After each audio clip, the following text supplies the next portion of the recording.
پاک صلی اللہ تعالیٰ علیہ وآلہ وسلم سے امت کا جذباتی رشتہ ہے. یہ پہلے دن سے ہی ابو جہل کب منع کرتا تھا کسی مسلمان کو کہ خانہ کعبہ میں نماز نہ پڑھو، کہتا پڑھو. حضرت صہیب ابن سنان رومی سے اس نے کہا کہ آپ اپنے طریقے کے مطابق، مسلمانوں کے طریقے کے مطابق کعبے کے اندر نماز پڑھیں، جو مرضی کریں. روکتے تو وہ نبی پاک کے قریب جانے سے تھے. وہ منڈیوں میں بیٹھ جاتے تھے، حضور کے قریب نہ جانا، حضور کے قریب نہ جانا، حضور کے قریب نہ جانا.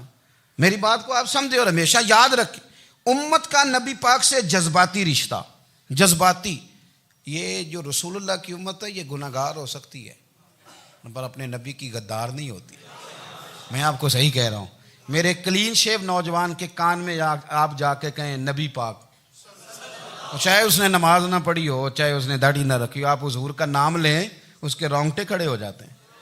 اس کی طبیعت، اس کا دل دھک دھک کرتا ہے، اس کی ایک ایک روح سے محمد محمد کی آوازیں نکلتی. یہ فیض ہے رسول پاک کا اور یہ کرم ہے اللہ کا اس امت کے ساتھ. امیر ملت پیر جماعت علی شاہ صاحب محدث علی پوری فرماتے ہیں ایک جگہ ہندوؤں کا جلسہ تھا، ہندو پنڈت تقریر کر رہا تھا، اس نے نبی پاک صلی اللہ علیہ وسلم کی شان میں معاذ اللہ کو بے ادبی کر دی.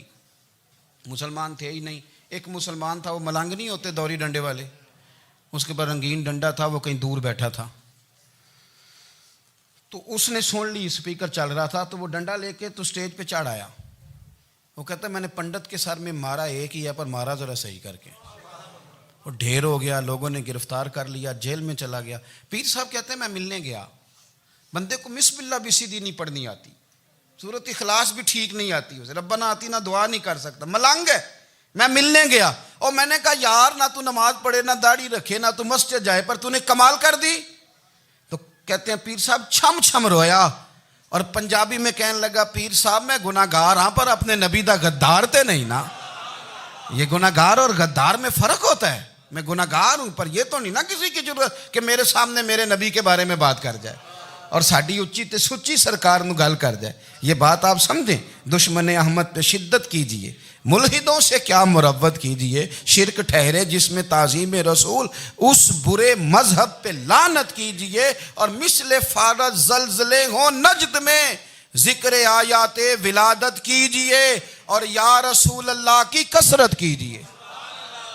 نبی پاک کا پیار امت کے لیے سرمایہ حیات ہے.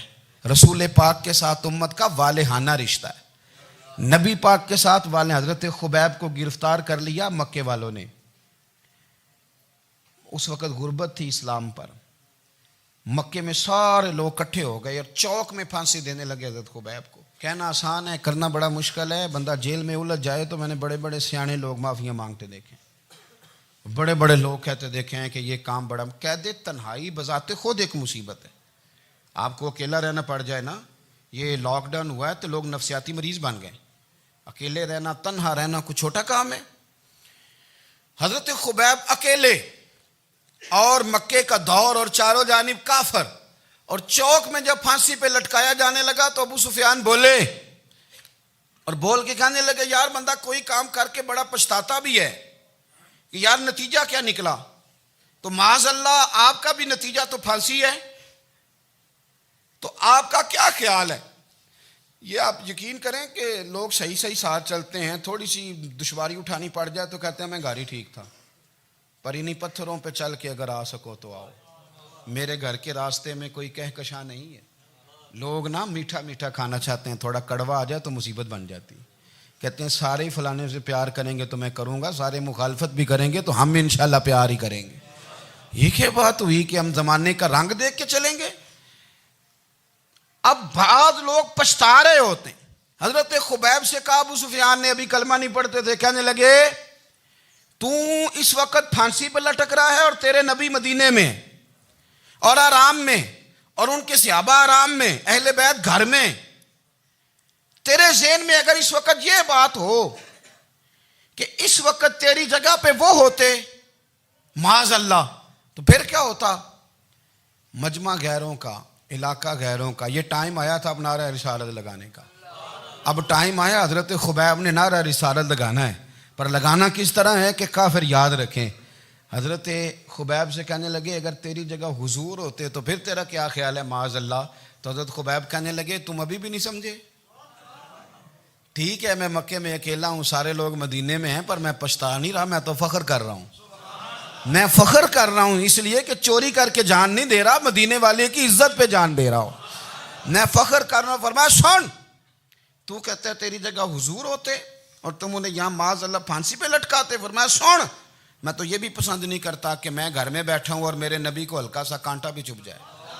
ہمارا اپنے نبی سے محبت کا رشتہ ہے، ایک کانٹا بھی حضور کے قدم مبارک میں چبھے ہمیں برداشت.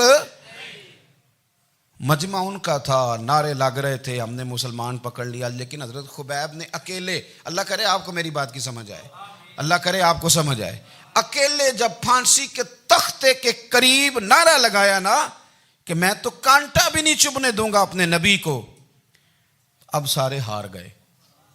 اب اس ایک جملے نے نا ان کو شکست خوردہ کر دیا. اب بول کچھ نہیں سکتے تھے، گردنیں جھک گئیں.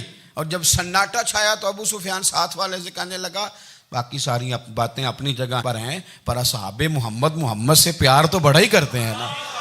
اور وہ کچا رنگ للاری والا جیڑا چڑھ دا تے لیندا رہندا، اے عشق تیرے دا رنگ محمد چڑھ جائے پھر نہیں لیندا.